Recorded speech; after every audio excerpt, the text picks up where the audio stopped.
Welcome to square talks. నా పేరు దీప్తి. 27 సంవత్సరాల అనుభవం ఉన్న మ్యాథమెటిక్స్‌లో మధుసూదన్ గారు మనతో పాటు ఉన్నారు. ఆయనతో మాట్లాడి ఈరోజు మ్యాథమెటిక్స్ గురించి తెలుసుకుందాం. నమస్తే సార్. నమస్తే అమ్మ. మ్యాథమెటిక్స్ అంటే పిల్లలకి 85% వరకు పిల్లల్ని చూస్తే మ్యాథమెటిక్స్ అంటే చాలా భయం అంటారు సార్. అసలు ఎందుకు ఈ భయం? దీనికి చాలా కారణాలుంటాయమ్మా. అసలు నిజం చెప్పాలంటే ప్రతి ఒక్కళ్ళకి మ్యాథమెటిక్స్ వస్తుంది. బై బర్తే ఉంటుందది. కాలిక్యులేషన్, ఆ లాజిక్ ఉంటుంది పిల్లలకి. దాన్ని మనం డెవలప్ చేయాలి. ఒకటేంటంటే దీనికి కారణం మ్యాథమెటిక్స్ అంటే భయం ఉండటానికి కారణం పేరెంట్స్. పేరెంట్స్ పిల్లోడికి మాట్లాడటం రాగానే వాడు మ్యాథమెటిక్స్ స్టార్ట్ కాగానే మదరో, ఫాదరో చెప్తారు. ఏమనంటే, "అమ్మో! లెక్కల క్లాస్ చాలా జాగ్రత్తగా వినవయ్యా. మా మా లెక్కలు చాలా కష్టము. మ్యాథమెటిక్స్ చాలా కష్టము. అది జాగ్రత్తగా ఉండు" అని చెప్తారు. అంటే ఇండైరెక్ట్‌గా పేరెంటే చెప్తున్నారు. అది కష్టమైంది అని. ఫస్ట్ గురువు మదర్, ఫాదరే కదా! వాళ్ళే చెప్తున్నారు లెక్కలు చాలా కష్టం అని. అలాంటి పని చేయొద్దు. ఇంకొకటేంటంటే స్కూల్‌లో టీచర్స్ కూడా మ్యాథ్స్ చాలా కష్టం అని రిపీటెడ్‌గా చెప్పటంలో వాళ్ళకి మనసులో అది పడిపోయి అలాగే వాళ్ళకి మ్యాథమెటిక్స్ మీద అంత ఎక్కువ ఇంట్రెస్ట్ చూపిచ్చరు. ఓకే. జనరల్‌గా ఇది లాజికల్ టాపిక్. కొంచెం చిన్న వయసులో ఆ లాజిక్ నేర్చుకోవడానికి కొంచెం కష్టమవుద్ది. కొద్దిగా టైం ఉంటుంది.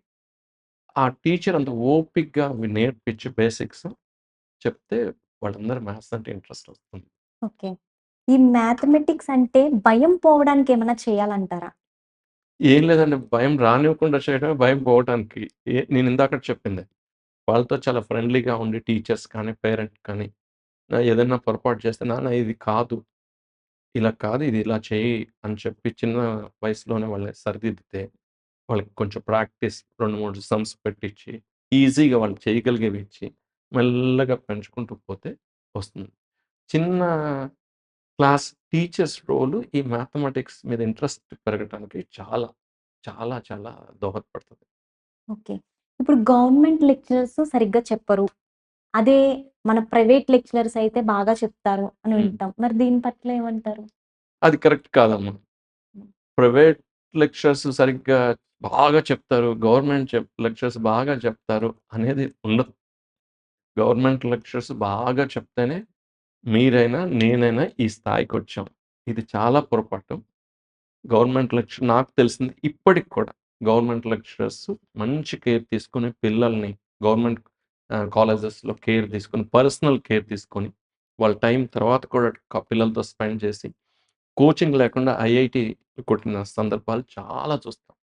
అలాగే ప్రైవేట్ లెక్చరర్స్ అందరూ బాగా చెప్తారని కూడా లేదు. కొంతమంది సబ్జెక్ట్ కంప్లీట్ చేసుకొని ఎళ్ళిపోతారు. కొంతమంది ఏదో తూతూ మంత్రంగా సబ్జెక్ట్ చెప్పి ఎళ్ళిపోయే వాళ్ళు కూడా ఉంటారు. కానీ బయటేంటంటే గవర్నమెంట్ వాళ్ళు సరిగ్గా చెప్పరు. ప్రైవేట్ కాలేజెస్ ఎక్కువ ఇంట్రెస్ట్ తీసుకుంటారు. అలాంటిది ఏమీ ఉండదు. ఫస్ట్ మనసులో ఉంటే ఆ లెక్చరర్‌కి బాగా చెప్తాడు. అంతే. ఇది అపోహ మాత్రమే. అట్లాంటిది ఏమి లేదు. ఓకే. ఇప్పుడు ఎంఈసీ గ్రూప్ తీసుకుంటారు. హ్మ్. తీసుకున్న తర్వాత అందులో మాక్సిమం చాలా వరకు కూడా మనకి మ్యాథమెటిక్స్ సబ్జెక్ట్ ఫెయిల్యూర్సే ఉంటారు. అదెందుకంటారు? ఎంపీసీ కన్నా ఎంఈసీలో ఎక్కువ మంది ఆ! ఫెయిల్యూర్స్ ఉంటారు. ఫెయిల్ రీజన్ ఏంటి? దీనికి రీజన్ ఏంటంటే ఎంపీసీలో ఉండే వాళ్ళకి మ్యాథ్స్, ఫిజిక్స్, కెమిస్ట్రీ ఉంటుంది. ఆ కాంబినేషను, ఆ లాజిక్ మ్యాథమెటిక్స్ రిలేటెడ్‌గా ఉంటుంది. ఫిజిక్స్‌లో కూడా మ్యాథ్స్ ఉంటుంది. సపోజ్ ఇంటిగ్రేషన్ లాంటి టాపిక్స్, వెక్టర్స్ లాంటి టాపిక్స్ ఫిజిక్స్‌లో ఉంటాయి. మన మ్యాథమెటిక్స్‌లో కూడా ఉంటాయి. ఆ లాజిక్ ఉంటుంది వాళ్ళకక్కడ. ఇక్కడికొచ్చేటప్పటికల్లా ఎంఈసీ మ్యాథ్స్, ఎకనామిక్స్, కామర్స్ అనేటప్పటికల్లా ఎకనామిక్స్, కామర్స్ వాళ్ళ ఆబ్జెక్టివ్స్ అండ్ స్పెసిఫికేషన్స్ వేరు. దీనిది వేరు. ఈ మ్యాథమెటిక్స్ అందులో కొంచెం యావరేజ్‌గా ఉన్న పిల్లలు మాత్రం ఎంఈసీకి తీసుకుంటాకి ట్రై చేస్తారు. కొంతమంది బ్రైట్ స్టూడెంట్స్ ఉంటారు. ఆళ్ళు బాగా చదువుతారు. దాని మీద ఇంట్రెస్ట్ ఉన్నవాళ్ళు. కానీ వీళ్ళు తీసుకున్న వాళ్ళు ఏమనుకుంటారంటే మ్యాథ్స్, ఎకనామిక్స్, కామర్స్ వాళ్ళకి ఈజీ అయిపోతుంటది. వాళ్ళు నేర్చుకోగలుగుతుంటారు. వీటిలకొచ్చేటప్పటికల్లా కొద్దిగా కష్టమవుతుంది. దాంతో పోలిస్తే దీని లాజిక్ వేరు. ఎంటైర్‌లీ డిఫరెంట్ ఇది. ఇంకొకటేంటంటే 2 సబ్జెక్ట్‌లు ఇవి వాళ్ళకి. ఒకటేమో జామెట్రికల్ రిలేటెడ్, ఒకటేమో ఆల్జీబ్రా రిలేటెడ్ సబ్జెక్ట్స్. అది కొంచెం కష్టమవుతుంది వాళ్ళకి. అందుకనే అసలు ఇంటర్మీడియేట్‌లో ఫెయిల్యూర్సే మ్యాథమెటిక్స్‌లోనే ఉంటారు. వేరే సబ్జెక్ట్స్‌లో చాలా తక్కువుంటారు. అందులో ఎంఈసీలోనే ఎక్కువ ఉండడానికి కారణం ఏంటంటే, అదే ఆ సబ్జెక్ట్ కాంబినేషన్సే డిఫరెన్స్. అవతల సబ్జెక్ట్‌లో ఏ ప్లస్ ప్లస్ ర్యాంకొచ్చి, ఇందులో ఎఫ్ గ్రేడ్ ఉంటారు. ఒక్కొక్కసారి ఇందులో ఏ ప్లస్ ప్లస్ ర్యాంక్ వచ్చి అందులో ఎఫ్ గ్రేడ్ కూడా ఉంటుంటారు పిల్లలు. ఎందుకనంటే ఆ కాంబినేషన్ డిఫరెంట్‌గా ఉంటుంది అందుకని. ఓకే. ఇప్పుడు మరి తీసుకునేటప్పుడు సిలబస్‌లో స్టేట్ సిలబస్ మంచిదంటారా? లేకపోతే సెంట్రల్ సిలబస్ మంచిదంటారా? సెంట్రల్ అంటే సీబీఎస్‌ఈ ఆ! బోర్డ్ మంచిదా? స్టేట్ బోర్డ్ మంచిదా? అని అడుగుతున్నారు. సీబీఎస్‌ఈ బోర్డ్ ఏంటంటే బేసికల్‌గా అప్లికేషన్ రిలేటెడ్‌గా ఉండే టాపిక్స్ ఉంటాయి అందులో. వాడి సబ్జెక్ట్ ఉండి దాని అప్లికేషన్ ఉంటది ఎక్కువ సీబీఎస్‌ఈలో. స్టేట్ ఏంటంటే సబ్జెక్ట్ ఎక్కువుంటుంది. అప్లికేషన్ తక్కువుంటుంది. 2 మంచివే. కాకపోతే ఏంటంటే జేఈఈ మెయిన్స్ అలాంటి వాటికి వెళ్ళాలనుకున్న వాళ్ళు నా పర్సనల్ ఒపీనియన్ ఏంటంటే సీబీఎస్‌ఈ బ్యాక్‌గ్రౌండ్ ఉన్న వాళ్ళకి ఈజీ అవుతుంది. ఎందుకంటే వాళ్ళు 11థ్, 12థ్‌లో కూడా వాళ్ళకి ఈ మ్యాథమెటిక్స్ ఇప్పుడు ఆబ్జెక్టివ్ టైప్ ఎగ్జామ్స్ వచ్చేసినాయి వాళ్ళకి. అందులో మీకు జేఈఈ మెయిన్స్‌కి రిలేటెడ్ టాపిక్స్ కూడా చాలా ఆ స్టాండర్డ్ క్వెషన్స్ కూడా అందులో ఉంటాయి. కాబట్టి వాళ్ళకి ప్రాక్టీస్ ఎక్కువుంటుంది. సీబీఎస్‌ఈ బ్యాక్‌గ్రౌండ్ ఉన్న వాళ్ళకి ఎక్కువ ఛాన్స్ జేఈఈ మెయిన్స్ రాసుకోవడానికి జేఈఈ మెయిన్స్‌లో సక్సెస్ అవ్వటానికి ఛాన్స్ ఉంది. ఓకే. అయితే ఇప్పుడు ఐఐటీ ఉంది కదా సార్! ఐఐటీలో చదివితే జాబ్ గ్యారంటీ అంటారా? ఇది కరెక్ట్ కాదమ్మా. మనకి 23 ఐఐటీలున్నాయి. 31 31 ఎన్ఐటీలున్నాయి. దాదాపుగా 17,500, 600 సీట్లు ఐఐటీలో ఉంటాయి. ఇందులో 21,400, 500 ఉన్నాయి ఇందులో. హ్మ్. ఈ 24,400 ఎంతో ఎన్ఐటీస్‌లో ఉన్నాయి. ఈ సక్సెస్ రేటే తక్కువ అసలు యాక్చువల్‌గా. చాలా తక్కువ సక్సెస్ రేట్ ఉంటది. పిల్లలు 100 మంది వెళ్తే అందులో 10 మంది కూడా అందులో సెలెక్ట్ కారు ఎగ్జామ్‌లో. ఈ సెలెక్ట్ అయిన వాళ్ళలో కూడా ఇప్పుడు మీకొక్కటి చెప్తాను. ఐఐటీలో చదివితే జాబ్ గ్యారంటీ అదర్ కంట్రీస్‌కి వెళ్ళిపోవచ్చు. పెద్ద ప్యాకేజెస్‌లో తీసుకోవచ్చు అనే వాళ్ళకి నేనొకటి చెప్తాను. 23, 24 లాస్ట్ ఇయర్‌లో ఐఐటీ పాస్ అయిన వాళ్ళలో 30% స్టూడెంట్స్ ఇంకా జాబ్ కోసం చూస్తున్నారు. అంటే క్యాంపస్ ఇంటర్వ్యూలో వాళ్ళు సెలెక్ట్ కాలేకపోయారు. వాళ్ళకి జాబులు రాలే. వాళ్ళ జాబుల కోసం ఎదురు చూస్తూ ఉన్నారు. ఐఐటీలో చదివితే జాబ్ గ్యారంటీ, ఎన్ఐటీలో చదివితే జాబ్ గ్యారంటీ ఇలాంటియి ఏమి ఉండవు. మీకు ఇండివిడ్యుయల్‌గా మీ దగ్గర వర్త్ ఉండాలి. వర్త్ ఉండి ఐఐటీలో చదివితే అప్పుడు జాబొస్తుంది. నాకు తెలిసి నా దగ్గర చదువుకున్న పిల్లలు బీకామ్ చేసి, సీఈసీ గ్రూప్ నుంచి బీకామ్ చేసి, సీఏ కంప్లీట్ చేసి, చాలా హై స్టేజ్‌లో ఉన్న పిల్లలు కూడా ఉన్నారు. 10థ్ వరకు 10థ్ మ్యాథమెటిక్స్ నా దగ్గరకొచ్చి, తర్వాత ఇంటర్మీడియేట్‌లో సీఈసీ తీసుకొని, లేకపోతే ఎంఈసీ తీసుకొని వెళ్ళినోళ్ళున్నారు. ఇక్కడ నా దగ్గర మ్యాథమెటిక్స్ నేర్చుకొని, ఎంసెట్‌లో మంచి ర్యాంక్ కొట్టి, మంచి అదర్ కంట్రీస్‌లో మంచి ప్యాకేజ్‌లో ఉన్నవాళ్ళు ఉన్నారు. ఇటు సైడ్ ఐఐటీ కోసం ప్రిపేర్ అయ్యి, ఆ సీట్ రాక, ఈ ఇంజినీరింగ్ చదివి ఏమీ చేయలేక ఖాళీగా ఉన్న పిల్లలు కూడా ఉన్నారు. కాబట్టి ఈ ఎన్ఐటీలోనే చదివితే మనకి పెద్ద ప్యాకేజొస్తది. ఐఐటీలో చదివితేనే పెద్ద ప్యాకేజొస్తదనేది వాస్తవం కాదు. మన దగ్గర వర్త్ కూడా ఉండాలి. అవి ఉన్నప్పుడే అవన్నీ మీకు యాడ్ అవుతాయి. సార్ ఇప్పుడు ఒక సిల్లీ క్వెషన్ అని అనుకోకండి. హ్మ్. యాక్చువల్‌గా పేరెంట్స్ చాలామంది పిల్లలకి బెండకాయ తింటే వెజిటబుల్, హ్మ్. బెండకాయ హ్మ్. తింటే మ్యాథమెటిక్స్ వస్తది అని పిల్లల మీద రుద్దుతారు. హ్మ్. వీక్లీ 2, 3 డేస్ అయినా ఆ బెండకాయ కర్రీ చేసి పెడతారు. హ్మ్. ఇది నిజమేనంటారా? ఇప్పుడు ఇందాక మీరెప్పుడో మాట్లాడుతా మా అమ్మాయికి మ్యాథ్స్ బాగా ఇంట్రెస్ట్ వస్తుంది సార్. చేస్తుంది సార్. సెకండ్ క్లాసో, థర్డ్ క్లాసో అన్నారు కదమ్మా! రోజు బెండకాయ పెడుతున్నారా అమ్మాయికి? ఆ! లేదు సార్. ఆ! ఇది వాస్తవం కాదు. బెండకాయ తింటే మ్యాథ్స్ వస్తది. దొండకాయ తింటే మ్యాథ్స్ రాదు అనేది ఉండదు. ఆ లాజికల్ థింకింగ్ ఉంటే వాళ్ళకి డెవలప్ చేస్తే ఆటోమేటిక్‌గా పిల్లలు చదువుతారు. బాగా మ్యాథమెటిక్స్ వాళ్ళ ఇంట్రెస్ట్ ఏ టీచర్ ఇంట్రెస్ట్ క్రియేట్ చేస్తే ఆ సబ్జెక్ట్ వైపు వెళ్తూ ఉంటారు. అది ఆ టీచర్‌ని బట్టి ఉంటుంది ఎక్కువగా. కొన్ని సంవత్సరాల క్రితం ఒకాయన నా దగ్గరికి ఒక చిన్న పిల్లోడిని తీసుకొచ్చేటప్పుడు వాడు ఫోర్త్ క్లాసో, థర్డ్ క్లాసో నాకు గుర్తులేదు. ఆ పిల్లోడిని తీసుకొచ్చి ఆయన చెప్పారు. కొంచెం పేదాయన పూర్ అనమాట. ఆయనేం చెప్పాడంటే, "సార్ నా దాంట్లో వచ్చే మనీలో వీడిని కష్టపడి ఈ స్కూల్‌లో ప్రైవేట్ స్కూల్‌లో పెడితే వాళ్ళు తీసేసారు. వీడికేం రావట్లేదు, చదవట్లేదని. మా బాబు బాగా చదవాలంటే ఏం చేయాలి? నాకు తెలిసైతే వీడు చిన్నప్పుడు బానే చేసేవాడు. మ్యాథ్స్ అంటే మ్యాథ్స్ అనేవాడు. ఇప్పుడేం లేదు. ఏం చేయాలి?" వాడిని చూస్తే కామ్‌గా ఉన్నాడు పిల్లాడు. ఆ టీచర్ కూడా బాగా కోప్పడ్డారు. చాలా శ్రద్ధ తీసుకున్నారు గానీ చేయలేదని. కూర్చోబెట్టి "ఏంటి నాన్న ఏంటి?" అంటే వాడు ఏం ఓపెన్ కాలే. సరే మీరెళ్ళండి ఒక గంట కూర్చోబెట్టండి బాబుని అని కొంచెం కూర్చోబెట్టిన తర్వాత మెల్లగా అడిగితే, నేనొక సమ్ ఇస్తా చేస్తావా అంటే చేస్తాను. అడిషన్ పట్టించాం. హ్మ్. పడితే చిన్న అడిషన్ సమ్ పెట్టిస్తే చేసాడతను. యాడ్ చేసేసాడు. టక్కన చేసేసాడు బాగా. చేస్తే చిన్నది సింపుల్‌ది. చేస్తే వెరీ గుడ్ అని ఇంకొకటిచ్చాం. ఇంకొంచెం టఫ్‌ది చేసేసాడు. అలా ఎలా ఇచ్చినా చేసేస్తున్నాడతను. తర్వాత చూస్తే అవన్నీ ఆన్సర్స్ రాంగ్. ఒక్క ఆన్సర్ కూడా కరెక్ట్ లేదు. రీజన్ ఏంటి అని అబ్జర్వ్ చేస్తే, ఆ బాబు ఏం చేస్తున్నాడంటే, ఇక్కడ రైట్ నుంచి లెఫ్ట్‌కి యాడ్ చేస్తున్నాడు. హ్మ్. లెఫ్ట్ నుంచి రైట్‌కి యాడ్ చేయట్లేదు. అది పొరపాటు ఎవరిది? వాడు చెప్తే మళ్ళీ ఇటు నుంచి ఇటు యాడ్ చేయడం స్టార్ట్ చేసుకున్నాడు. క్లియర్‌గా యాడ్ చేసి మంచి పర్ఫెక్ట్‌గా చేసుకున్నాడు బాబు. తర్వాత మళ్ళీ ఆ స్కూల్‌లోకి వెళ్ళాడు. ఇంకా బాగా చదువుకున్నాడు. మంచి స్థాయికి పోయాడు. ఇలాంటి చిన్న చిన్నవి వాళ్ళయేయో ఉంటాయి. మనం దాన్ని టీచరు అంతమందిలో 60 మందిలో, 70 మందిలో అబ్జర్వ్ చేయలేకపోవచ్చు. కానీ పిల్లవాడు కొంచెం స్లో అయినప్పుడు వాడిని దగ్గరకు తీసుకొని కొంచెం అబ్జర్వ్ చేస్తే తెలుస్తది. అలా మ్యాథమెటిక్స్ బెండకాయ తింటేనో, లేకపోతే దొండకాయ తింటేనో రాదండి. ఆ లాజిక్ డెవలప్ చేసుకుంటే టీచర్స్ బాగా ఎంకరేజ్ చేసి దగ్గర తీసుకొని చెప్తే వస్తుంది. స్పెషల్లీ చిన్న క్లాస్ స్థాయిలో ఎంకరేజ్ చేయాలి. అక్కడే వాళ్ళ బేసిక్ డెవలప్ అవుతుంది. తర్వాత వాళ్ళు ఇంకా ఆటోమేటిక్‌గా వాళ్ళకొక్కసారి ఆ గ్రిప్ వచ్చిందంటే ఆటోమేటిక్‌గా చదువుతారింక. తెలిసిపోతుంది ఆ టెక్నిక్. హ్మ్. ఇప్పుడు పిల్లలకి ఇంట్లో టైం కుదరక పేరెంట్స్ ఇద్దరు జాబ్ హ్మ్. అనుకోండి హ్మ్. వెళ్ళిపోతారు. సో, పిల్లల్ని చూసుకోవడానికి ఉండదు. వాళ్ళకి దగ్గర కూర్చోబెట్టి చెప్పడానికి ఉండదు. ఇలా అని ట్యూషన్‌కి పంపిస్తారు. హ్మ్.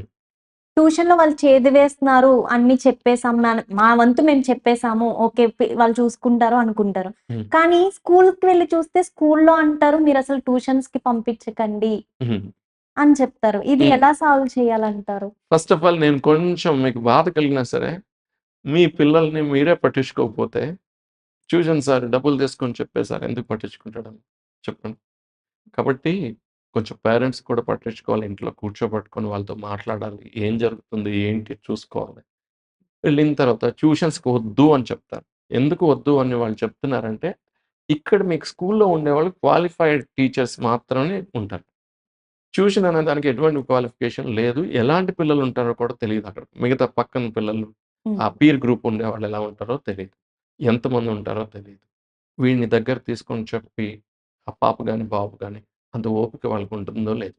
టైంకొచ్చామా, 4 లెక్కలు నేర్పించామా, పంపించేసామా అన్నట్టుగానే ఉంటుంది. కానీ నేను చెప్పేదేంటంటే, ఆ ట్యూషన్ సార్ కన్నా మీరు దగ్గర కూర్చొని చెప్పండి. మీ పిల్లలకి మీరు చెప్పండి. కొన్ని కొన్ని మీరనొచ్చు. నాకే మ్యాథ్స్ రాదు కదా సార్! మా అమ్మాయికి ఏం చెప్తాను నేను అనంటే, అవసరమైతే ఆ బుక్‌లో ఉంటుంది. కొంచెం ఎంకరేజ్ చేయండి. ఆ స్కూల్‌లో టీచర్ దగ్గరికెళ్ళి అమ్మాయి ఎలాగా ఏంటి అంటే చెప్తారు. మీరు చెప్పింది చాలా తొందరగా నేర్చుకుంటాడు పిల్లవాడు. ట్యూషన్ సార్ కన్నా. ట్యూషన్ అనేది జస్ట్ హెల్ప్ లాంటిది. దాని మీద డిపెండ్ కాలేము మనం ఎప్పుడు కూడా. ఓకే. సార్ మీరు కోచింగ్స్ ఇస్తారు అని విన్నాము. ఇప్పుడు మీరు కోచింగ్స్ చెప్తున్నారా? లేదమ్మా ఇప్పుడు చెప్పట్లేదు. ఒక 7, 8 సంవత్సరాల క్రితమే మానేశాను. చెప్పలేకపోతున్నా. ఓకే. అప్పుడు ఓపికగా అన్నీ ప్రిపేర్ అయ్యి, అన్ని బుక్స్ రిఫర్ చేసి చెప్పగలిగేవాళ్ళం. ఇప్పుడు అంత చెప్పట్లేదు నేను. ఎందుకనంటే, నాకు సాటిస్ఫాక్షన్ లేదు. నేను టీచింగ్‌లోనే, క్లాస్‌లోనే ఎక్కడైనా నాకు సాటిస్ఫాక్షన్ వచ్చే విధంగా ఉంటేనే చెప్తాను. లేకపోతే చెప్పను. అప్పుడు చెప్పగలిగేవాడిని. అప్పుడు టైం కూడా స్పెండ్ చేయగలిగేవాడిని పిల్లలతో. పిల్లలు కూడా డిసిప్లిన్‌గా ఆ టైంకి వచ్చేవాళ్ళు. నేర్చుకున్నారు. అయిపోయింది. ఇప్పుడేంటంటే లేదు. కానీ ఎవరైనా ఇంట్రెస్ట్ ఉన్న పిల్లలు మ్యాథమెటిక్స్ బాగా ఇంట్రెస్ట్ ఉంది. మీ హెల్ప్ ఉంటే మేము ముందుకు వెళ్ళగలుగుతాం అన్న వాళ్ళకి తప్పకుండా సహాయం చేస్తున్నాను. చేస్తా. ఓకే. ఫైనల్‌గా మీకు టీచింగ్ ఫ్యాకల్టీకి మీ అనుభవంతో మీరేం చెప్పాలనుకుంటున్నారు? టీచర్‌కి మీరడుగుతున్నారు. టీచింగ్ ఫ్యాకల్టీకి అడుగుతున్నారు. మ్యాథ్స్ లెక్చరర్ కాదు ఎవరైనా సరే. హ్మ్. ఎవ్ ఫస్ట్ ఆఫ్ ఆల్ ఈ టీచర్స్ టీచ్ చేసే పిల్లలు, ట్రైన్ చేసే పిల్లలు రేపు సొసైటీలోకొస్తారు. హ్మ్. వాళ్ళు సొసైటీలో వాళ్ళు ముందు ఫ్యూచర్ జనరేషన్‌కి వాళ్ళే ఆధారం. కాబట్టి ఏదో మెకానికల్‌గా జీతం కోసం తీసుకునే వాళ్ళు టీచింగ్ ప్రొఫెషనల్ కోసం రావద్దు. స్కూల్‌లో అయితే మా ఆవిడ ఖాళీగా ఉంటుందండి. దగ్గరలో పంపించేస్తాను. ఆమె టీచర్‌గా పెట్టేస్తాను అని కొంతమందంటారు. వాళ్ళొస్తారు ఏదో చేస్తారు. అలా చేయకండి. టీచింగ్ ప్రొఫెషన్‌లో హార్ట్‌ఫుల్‌గా మీరు ఒక టీచర్ కావాలి అనుకున్నప్పుడే రండి. పిల్లల మాటలు వినండి. చాలామంది నేను చెప్తున్నాను ఈ మాట చెప్తే చాలామందికి బాధ అనిపిస్తది. లెక్చరర్స్‌కి కోపం కూడా వస్తది. టీచర్స్‌కి కూడా. పిల్లల మాట వినండి. వాళ్ళు చెప్పే మాట వినండి. విన్న తర్వాత మీరు చెప్పండి. ఎక్కువ వినేవాళ్ళే గొప్పవాళ్ళు. వాళ్ళది వింటే చాలా చాలా విషయాలు మనకు తెలుస్తాయి. వాడు ఎందులో ఇబ్బంది పడుతున్నాడు? ఎక్కడ కష్టమవుతుంది వాళ్ళకన్నంత విషయం తెలుస్తుంది. దాన్ని మళ్ళీ మీరు చెప్పటానికి అవకాశం ఉంది. వినకుండా మీరు రూడ్‌గా "నువ్వింతే, నీకు రాదు." ఫస్ట్ ముద్రలు వేయకండి. 2 ముద్రలేసుకుంటున్నారు. నేను నా అనుభవంతో చెప్తున్నాను. ఒకటేంటంటే, "నీకు చదువు రాదు. నువ్వింతే" అని ఏస్తారు. పేరెంట్స్ ఏస్తున్నారు. టీచర్స్ కూడా ఏస్తారు. అది కరెక్ట్ కాదు. ఎవ్వరికీ కరెక్ట్ కాదు. అలా ముద్ర ఏస్తే, "నీకు మ్యాథ్స్ రాదు. నువ్వెందుకు పనికిరావు" అనంటే, మీ హరిరాఘవ సారే వచ్చేవాడు కాదు. ఒక్క మ్యాథ్సే అని పట్టుకుంటే. వాళ్ళకి వాళ్ళ దగ్గర టాలెంట్ ఉంటుంది. వాళ్ళకి ఏది నచ్చిన దారిలో వాళ్ళని పోనివ్వండి. ఫోర్స్‌గా నేను మ్యాథమెటిక్స్ గురించి మాట్లాడుతున్నాం కదా! మ్యాథ్స్ ఉంటేనే ఫ్యూచర్, మ్యాథ్స్ ఉంటే ఫ్యూచర్ అనేది కరెక్ట్ కాదు. వాళ్ళకి ఏది ఇష్టమైతే ఆ సబ్జెక్ట్ చదివించండి. ఇంకొకటేంటంటే, ఇంకొక స్టాంప్ కూడా ఉంది. ఇదేంటంటే, నేను గొప్ప టీచర్ అనే స్టాంప్ ఏసుకో ఇదసలు కరెక్ట్ కాదు. గ్రేట్ టీచర్స్ ఉండరమ్మా. గ్రేట్ స్టూడెంట్సే ఉంటారు. గ్రేట్ టీచర్స్ ఉంటే పిల్లలందరికీ ర్యాంకులు తీసుకురావాలి. గ్రేట్ స్టూడెంట్సే ఉంటారు. గ్రేట్ టీచర్స్ ఎక్కడా ఉండరు. మనం టీచ్ చేస్తాం అందరికి. అందులో వాడు గ్రాస్ప్ చేసి నేర్చుకునే పిల్లవాడు హై స్థాయికి వెళ్తాడు. కాబట్టి ఇంకొకటేంటంటే పిల్లల్ని క్షమించండి. వాళ్ళేదైనా పొరపాటు చేస్తే మీ పాప చెప్తుంది. మీ పాప పేరు చెప్పారు కాబట్టి చెప్తున్నా. మీ పాప చెప్తుంది. అమ్మ ఇవాళ నేను తప్పు చేశాను. ఇది స్కూల్‌కి వెళ్ళలేకపోయానమ్మా. లేకపోతే ఇది పీరియడ్ అటెండ్ కాలేకపోయాను అనగానే వెంటనే కోప్పడొద్దు వాళ్ళు. వినండి వాళ్ళని. ఆ! సరేనమ్మా ఈసారి ఇంకొకసారికి మాత్రం అలా చేయొద్దు. ఈసారికి ఓకే అయిపోయింది కదా! అని చెప్పండి. ఇంకొకటేంటంటే టీచర్స్‌కి నేను చెప్పేదేంటంటే మీరు పొరపాటు చేస్తే ఎటువంటి లోపల ఎటువంటి బాధ లేకుండా క్లియర్‌గా చెప్పండి. సారీ అమ్మా! నిన్న నేను ఈ పొరపాటు చేశాను నాన్న. ఇది ఐయామ్ సారీ. నిన్న తప్పుగా అర్థం చేసుకున్నానని సారీ చెప్పడానికి ఎట్టి పరిస్థితిలో వెనకాడను. ఎందుకనంటే పిల్లలుకి అబ్జర్వేషన్ స్కిల్స్ చాలా ఉంటాయి. వాళ్ళెప్పుడు నేర్చుకోవాలనే చూస్తారు. నేర్చుకుంటూనే ఉంటారు. సబ్జెక్ట్ నేర్చుకోకపోయినా వేరేదైనా నేర్చుకుంటారు. నేర్చుకుంటూనే ఉంటారు. మన మూవ్‌మెంట్, మనం ఎలా ఉన్నాం, మన డ్రెస్ సెన్స్ ఎలా ఉంది, సార్ డిసిప్లైన్ టైంకొస్తున్నాడా లేదా, సార్ మూవ్‌మెంట్స్ ఏమిటి, బోర్డ్ మీద ఏం రాస్తున్నారు. ఇంకొకటి క్లాస్ రూమ్‌లో డిస్కస్ చేయండి పిల్లలతో. వాళ్ళని మాట్లాడనివ్వండి సబ్జెక్ట్ చెప్పేటప్పుడు. వాళ్ళ డౌట్స్ ఉంటే అడగనివ్వండి. బోర్డ్ దగ్గరే ఉండి టపా టపా టపా నీట్‌గా మొత్తం అంతా బోర్డంతా నింపేసేసి, మీరు కాపీ చేయండి నేను చెప్పేసాను అనకండి. ప్రతి పిల్లవాడి దగ్గరికి వెళ్ళండి. వీలుంటే వాడి మీద చెయ్యేసి మాట్లాడండి ఆ బాబుతో. నాన్న నీకు అర్థమైందా? ఏమయ్యా ఎందుకు రాయట్లేదా నువ్వు? ఏంటి నీకు ప్రాబ్లమ్ ఏంటి? అని అలా పిల్లలందరినీ ఒక్కసారి 2, 3 సార్లు మీరు క్లాస్‌లో తిరిగితే ఆటోమేటిక్‌గా ఎందుకు ఈ మాట అంటున్నానంటే, నేను చాలా మంది పిల్లలకి ఆ! సారు దీపిక మేడంకే చెప్తారు. దీపిక ఆ స్టూడెంట్‌కే చెప్తారు. లేకపోతే ఆ శ్రీనివాస్‌నే కేర్ తీసుకుంటాడు. చదువుతాడని. మా గురించి ఎవరు పట్టించుకోరు అనే ఫీలింగ్ పిల్లలకి రాకూడదు. ఆ! చాలా మంది పిల్లల్లో కూడా ఇది వింటాం సార్. ఆ! క్లాస్‌లో ఆ పాపనే అడుగుతారు. లేదా ఆ బాయ్‌నే అడుగుతారు. ఆ! మమ్మల్ని ఎందుకు అడగరు? అది. అని కూడా క్వెషన్స్ ఏస్తారు. అదే అందుకనే. అలాంటిది లేకుండా ప్రతి ఒక్కళ్ళతో మాట్లాడండి. ప్రతి ఒక్కళ్ళతో అడగండి. జనరల్‌గా మీరు చెప్పింది ఎందుకు అడుగుతారు అనంటే, వీళ్ళు సబ్జెక్ట్ చెప్పేటప్పుడు బాగా చదివే అమ్మాయిని అడిగితే, ఆమె ఆన్సర్ చెప్తే వాళ్ళ సిలబస్ తొందరగా అయిపోద్ది. హ్మ్. అందుకోసం అడుగుతారు. కానీ మన సిలబస్ కంప్లీట్ చేయొద్దు. టీచ్ చేయటానికి ప్రయత్నం చేయండి. ప్రతి పిల్లవాడిని టచ్ చేయండి. ప్రతి స్టూడెంట్‌తో మాట్లాడండి. నేనైతే కాలేజ్‌లోకి వెళ్ళినప్పుడు వాళ్ళు గుడ్ మార్నింగ్ చెప్పకముందే అమ్మ గుడ్ మార్నింగ్ అనుకుంటా వెళ్తాను నేను. అలా మాట్లాడండి. పిల్లలకి దగ్గరైతే మనకు చాలా చాలా విషయాలు తెలుస్తాయి. ఎంతసేపు క్లాస్‌లోకొచ్చేసి చెప్పేసేసి, నేను శ్రీనివాస రామానుజను, నేను ఒకంతే, నేను బాగా చెప్తాను.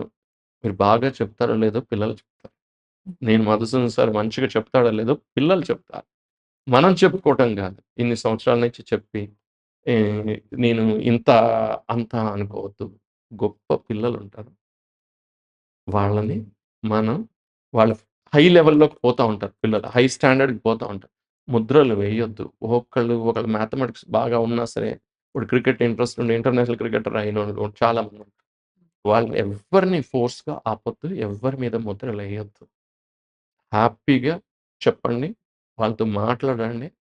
క్లాస్‌ని క్లాసు మధుసూదన్ సార్ క్లాసు, లేకపోతే దీప్తి మేడం క్లాసు, లేకపోతే వేరే వాళ్ళ క్లాసు అంటే ఇంకొక కంప్లెయింట్ కూడా నాకొస్తది. "ఏంటి సార్ మీ క్లాస్‌కొస్తున్నారు పిల్లలు, మా క్లాస్‌కి డుమ్మా కొట్టి క్యాంటీన్‌లో కూర్చుంటున్నారు." ఎందుకు అనంటే ఈ క్లాస్ అనేది ఎంజాయ్‌మెంట్ లేకపోతే పిల్లలు రారు. ఏదో చెప్పేస్తుంటారు. మనం వెళ్ళేది ఎందుకులే మనల్ని ఎవరు పట్టించుకోరు అనే పరిస్థితి పిల్లలకి రాకూడదు. అలాంటివి చేయాలి. ఓకే. ఇప్పుడు పిల్లల్లో క్లాస్‌లో కూర్చున్న తర్వాత టీచర్ ఏదన్నా అడిగితే కొంతమంది పిల్లలు నేను చెప్తాను అంటారు. హ్మ్. కొంతమందికి ఆన్సర్ తెలుసు. హ్మ్. కానీ వీళ్ళు లేచి చెప్పరు. హ్మ్. ఎందుకంటారు? అది చెప్తే ఏమనుకుంటారో అని లోపల వాళ్ళ లోపల టెన్షన్ ఉంటుంది. ఏమన్నా అనుకుంటారు. టీచర్ ఎటువంటి జాగ్రత్తలు తీసుకోవాలంటారు? ఇప్పుడు మీరు మీ పిల్లని చూడగానే ఎలా తెలుస్తుందో, ఏంటి పాప టెన్షన్‌లో ఉందా? ఎలా ఉందో తెలుస్తుందో, అలాగే లెక్చరర్‌కి తెలిసిపోతుంది. ఆ పిల్లల్ని చూడగానే వీళ్ళు ఆందోళనలో ఉన్నారా? ఎలా ఉన్నారా? హ్యాపీగా చెప్తున్నారా? యాక్ట్ చేస్తున్నారా? కాపీ చేస్తున్నారా? తెలిసిపోతుంది.